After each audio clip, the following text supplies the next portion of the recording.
ओम जय साईनाथ, जय साईनाथ। आदि न अंत तुम्हारा, तुम्हें श्रद्धा नमन हमारा। ओम साई राम। नमस्कार, मैं आपकी होस्ट स्वर्णाली। साई श्रद्धा सबूर चैनल में सभी भक्तों को मेरा छत छत प्रणाम। जो लोग इस चैनल को देख रहे हैं प्लीज़ सब्सक्राइब जरूर कर दें, ताकि आने वाले हर एक नोटिफिकेशंस आपको मिलते रहे। अपनी कमेंट, आपके सुझाव प्लीज़ हमारे कमेंट बॉक्स में ज़रूर भेजें, ताकि हम इस चैनल को और आगे लेके जा सके, अपना प्यार बनाए रखें। साई सचरित्र अध्याय पाठ घर पे सुनिए, सबको सुनाइए, बाबा के ऊपर अपना आस्था बनाए रखें। देखिएगा आपका हर एक कार्य सिद्धि होगा, मुश्किलें आसान होती रहेंगी, काम बनते जाएंगे, क्योंकि बाबा कहते हैं सबका मालिक एक। ओम साई राम। नमस्कार, ओम साई राम। मेरा नाम शांति देवी, मैं गुवाहाटी आसाम से हूँ। मैं साई श्रद्धा सुबुरी यूट्यूब चैनल को धन्यवाद देना चाहती हूँ। उन्होंने मुझे साई सच्चरित्र पढ़ने का मौका दिया। अध्याय 46, बाबा की गया यात्रा, बकरों के पूर्व जन्म की कथा। इस अभ्यास में सामा की काशी, प्रयाग व गया की यात्रा और बाबा किस प्रकार वहाँ इनके पूर्व ही चित्र के रूप में पहुँच गए तथा 2 बकरों के गत जन्मों का इतिहास आदि का वर्णन किया गया है। हे साई, आपके श्री चरण धन्य हैं और उनका स्मरण कितना सुखदायी है। आपके भव भय विनाशक स्वरूप का दर्शन भी धन्य है, जिसके फलस्वरूप कर्म बंधन छिन्न भिन्न हो जाता है। यद्यपि अब हमें आपके सगुण स्वरूप का दर्शन नहीं हो सकता, फिर भी यदि भक्तगण आपके श्री चरणों में श्रद्धा रखें तो आप उन्हें प्रत्यक्ष अनुभव दे दिया करते हैं।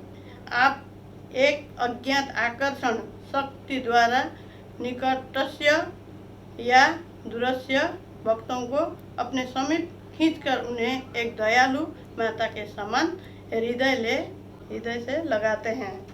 हे साई, भक्त नहीं जानते हैं कि आपका निवास कहाँ है, परंतु इस कुशलता से उन्हें प्रेरित करते हैं, जिसके परिणाम स्वरूप भाषित होने लगता है कि आपका अभय हस्त उनके सिर पर है और ये आपकी कृपा दृष्टि का परिणाम है कि उन्हें अज्ञात सहायता सदैव प्राप्त होती रहती है।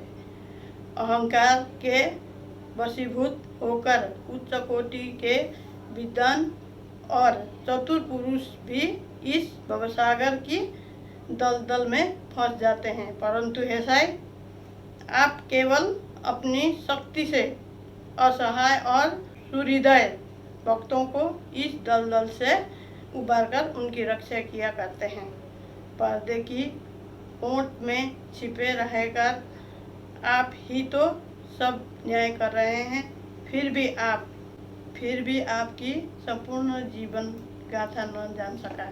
इसलिए यही श्रेयस्कर है कि हम अनन्य भाव से आपके श्री चरणों की चरण में आ जाएं और अपने पापों से मुक्त होने के लिए एकमात्र आपका ही नाम स्मरण करते रहें।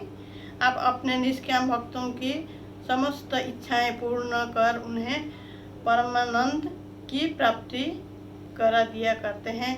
केवल आपके मधुर नाम का उच्चारण ही भक्तों के लिए अत्यंत सुगम पथ है। इस साधन से उनमें राजसिक और तामसिक गुणों का ह्रास होकर सात्विक और धार्मिक गुणों का विकास होगा। इसके साथ ही साथ उन्हें क्रमश विवेक, वैराग्य और ज्ञान की भी प्राप्ति हो जाएगी। तब उन्हें आत्मस्थित होकर गुरु से भी अभिन्नता प्राप्त होगी और इसका ही दूसरा अर्थ है गुरु के प्रति अनन्य भाव से शरणागत होना। इसका निश्चित प्रमाण केवल यही है कि तब हमारा मन स्थिर और शांत हो जाता है।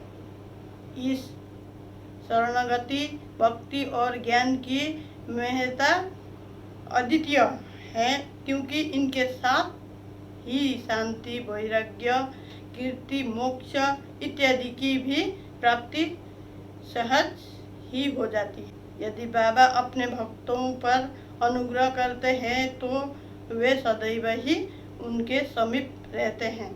चाहे भक्त कहीं भी क्यों न हो, चाहे भक्त कहीं भी क्यों न चला जाए, परंतु वे तो किसी न किसी रूप में पहले ही वहाँ पहुँच जाते हैं। ये निम्नलिखित कथा से स्पष्ट है। गया यात्रा। बाबा से परिचय होने के कुछ काल पश्चात ही काका साहेब दीक्षित ने अपने ज्येष्ठ पुत्र बाबू का नागपुर में उपनयन संस्कार करने का निश्चय किया और लगभग उसी समय नाना साहेब चांदोरकर ने भी अपने ज्येष्ठ पुत्र की ग्वालियर में शादी करने का कार्यक्रम बनाया। दीक्षित और चांदोरकर दोनों ही शिरडी आए और प्रेम पूर्वक उन्होंने बाबा को निमंत्रण दिया। तब बाबा अपने प्रतिनिधि सामा को ले जाने को कहा, परंतु जब उन्होंने स्वयं पधारने के लिए उनसे आग्रह किया तो उन्होंने उत्तर दिया कि बनारस और प्रयाग निकल जाने के पश्चात मैं सामा से पहले ही पहुंच जाऊंगा। पाठकरण कृपया इन शब्दों को थोड़ा ध्यान में रखें। ये शब्द बाबा की सर्वज्ञता के बोधक हैं। बाबा की आज्ञा प्राप्त कर सामा ने इस उत्सवों में सम्मिलित होने के लिए पहले नागपुर, ग्वालियर और इसके पश्चात काशी, प्रयाग और गया जाने का निश्चय किया। जाने को तैयार हो गए। प्रथम तो वे दोनों उपनयन संस्कार में सम्मिलित होने नागपुर पहुँचे। वहाँ काका साहेब दीक्षित ने सामा को 200 रुपये खर्च के लिए दिए। वहाँ से वे लोग विवाह में सम्मिलित होने ग्वालियर गए। वहाँ नाना साहेब चांदोरकर ने 100 रुपये और उनके संबंधी श्री जठार ने भी 100 रुपये सामा को भेंट दिए। फिर सामा काशी पहुँचे, जहाँ श्री जठार ने लक्ष्मी नारायण जी के भव्य मंदिर में उनका उत्तम स्वागत किया। अयोध्या में जठार के व्यवस्थापक ने भी सामा का अच्छा स्वागत किया। सामा और पोते अयोध्या में 21 दिन तथा काशी, बनारस में 2 मास ठहर कर फिर गया को रवाना हो गए। गया में फ्लैग फैलने का समाचार रेलगाड़ी में सुनकर इन लोगों को थोड़ी चिंता सी होने लगी। फिर भी रात्रि को वे गया स्टेशन पर उतरे और एक धर्मशाला में जाकर ठहरे। प्रातःकाल गया वाला पुजारी पंडा, जो यात्रियों के ठहरने और भोजन की व्यवस्था किया करता था, आया और कहने लगा कि सब यात्री तो प्रस्थान कर चुके हैं, इसलिए अब आप भी शीघ्रता करें। सामा ने सहज ही उससे पूछा कि क्या गया में प्लेग फैला है? तब पुजारी ने कहा कि नहीं, आप निर्विघ्न मेरे यहाँ पधार कर वस्तु स्थिति का स्वयं अवलोकन कर लें। तब वे उसके साथ उसके मकान पर पहुँचे। उसका मकान क्या एक विशाल भवन था, जिसमें पर्याप्त यात्री विश्राम पा सकते थे। सामा को भी उसी स्थान पर ठहराया गया, जो उन्हें अत्यंत प्रिय लगा। बाबा का एक बड़ा चित्र, जो कि मकान के अग्रिम भाग के ठीक मध्य में लगा था, देखकर वे अति प्रसन्न हो गए। उनका हृदय भर आया और उन्हें बाबा के शब्दों की स्मृति हो आई कि मैं काशी और प्रयाग निकल जाने के पश्चात सामा से आगे ही पहुंच जाऊंगा। सामा की आंखों से अश्रुओं की धारा बहने लगी और उनके शरीर में रोमांच हो आया तथा कंठ रूठ गया और रोते रोते उनकी गियां बंध गई। पुजारी ने श्यामा की जो ऐसी स्थिति देखी तो उसने सोचा कि ये व्यक्ति प्लेग की सूचना से भयभीत होकर रुदन कर रहा है, परंतु श्यामा ने उसकी कल्पना के विपरीत ही प्रश्न किया कि ये बाबा का चित्र तुम्हें कहाँ मिला। उसने उत्तर दिया कि मेरे 200-300 दलाल मनमाड़ और पुणातंबे क्षेत्र में कार्य करते हैं। वहाँ शिरडी के साई महाराज की कीर्ति मुझे सुनाई पड़ी। लगभग 12 वर्ष हुए मैंने स्वयं शिरडी जाकर बाबा के श्री दर्शन का लाभ उठाया था और वहीं श्यामा के घर में लगे हुए उनके चित्र से मैं आकर्षित हुआ था। तभी बाबा की आज्ञा से श्यामा ने जो चित्र मुझे भेंट किया था ये वही चित्र है। श्यामा की पूर्व स्मृति जागृत हो आई और जब गया वाले पुजारी को ये ज्ञात हुआ कि वे वही श्यामा है जिन्होंने मुझे इस चित्र द्वारा अनुग्रहित किया था और आज मेरे यहाँ अतिथि बनकर ठहरे, तो उसके आनंद की सीमा न रही। दोनों बड़े प्रेम पूर्वक मिलकर हर्षित हुए। फिर पुजारी ने श्यामा का बादशाही ढंग से भव्य स्वागत किया। वो एक धनाढ्य फिर पुजारी ने श्यामा का बादशाही ढंग से भव्य स्वागत किया। वो एक धनाढ्य स्वयं डोली में और श्यामा को हाथी पर बिठाकर खूब घुमाया तथा हर प्रकार से सुख सुविधा का ध्यान रखा। इस कथा ने सिद्ध कर दिया कि बाबा के वचन सत्य निकले। उनका अपने भक्तों पर कितना स्नेह था। वे तो सब प्राणियों पर एक सा प्रेम किया करते थे और उन्हें अपना ही स्वरूप समझते थे। ये निम्नलिखित कथा से भी विदित हो जाएगा। एक बार जब बाबा लेंडी बाग से लौटे रहे थे तो उन्होंने बकरों का एक झुंड आते देखा। उनमें से 2 बकरों ने उन्हें अपनी ओर आकर्षित कर लिया।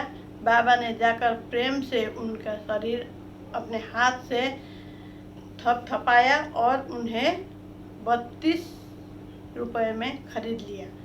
बाबा का ये विचित्र व्यवहार देखकर भक्तों को आश्चर्य हुआ और उन्होंने सोचा कि बाबा तो इस सौदे में ठगे गए, क्योंकि एक बकरे का मूल्य उस समय 3-4 रुपए से अधिक न और वे 2 बकरे अधिक से अधिक 8 रुपए में प्राप्त हो सकते थे। उन्होंने बाबा को कोसना प्रारंभ किया, परंतु बाबा शांत बैठे रहे। जब श्यामा और तात्या ने बकरे मोल लेने का कारण पूछा तो उन्होंने उत्तर दिया कि मेरे कोई घर या स्त्री तो है नहीं जिसके लिए मुझे पैसे इकट्ठे करके रखने हैं। फिर उन्होंने 4 सेर दाल बाजार से मंगाकर उन्हें खिलाई। जब उन्हें खिला पिला चुके तो उन्होंने उन बकरों के पूर्व जन्मों की कथा इस प्रकार सुनाई। श्यामा और तात्या, तुम सोचते हो कि मैं इस सौदे में ठगा गया हूँ, परंतु ऐसा नहीं। इनकी कथा सुनो। गत जन्म में दोनों सगे भाई थे और पहले परस्पर बहुत प्रेम था, किंतु छोटा भाई बहुत परिश्रमी था, जिसने पर्याप्त धन उपार्जन कर लिया था, जिससे बड़ा भाई अपने छोटे भाई से ईर्ष्या किया करता था। इसलिए उसने छोटे भाई की हत्या करके उसका धन हड़पने की ठानी और अपना आत्मीय संबंध भूलकर वे एक दूसरे से बुरी तरह झगड़ने लगे। बड़े भाई ने अनेक प्रयत्न किए, परंतु वो छोटे भाई की हत्या में असफल रहा। तब वे एक दूसरे के प्राणघातक शत्रु बन गए। एक दिन बड़े भाई ने छोटे भाई के सिर पर लाठी से प्रहार किया। तब बदले में छोटे भाई ने भी बड़े भाई के सिर कुल्हाड़ी चलाई और परिणाम स्वरूप वहीं दोनों की मृत्यु हो गई। फिर अपने कर्मों के अनुसार ये दोनों बकरे की योनि को प्राप्त हुए। जैसे ही वे मेरे समीप से निकले तो मुझे उनके पूर्व इतिहास का स्मरण हो आया और मुझे दया आ गई। इसलिए मैंने उन्हें कुछ खिलाने पिलाने तथा सुख देने का विचार किया। यही कारण है कि मैंने इनके लिए पैसे खर्च किए जो तुम्हें महंगे प्रतीत हुए हैं। तुम लोगों को ये लेन देन अच्छा नहीं लगा, इसलिए मैंने उन बकरों को गड़रिए को वापस कर दिया। केवल मनुष्य ही नहीं, सभी प्राणियों के लिए बाबा के हृदय में अपार प्रेम था।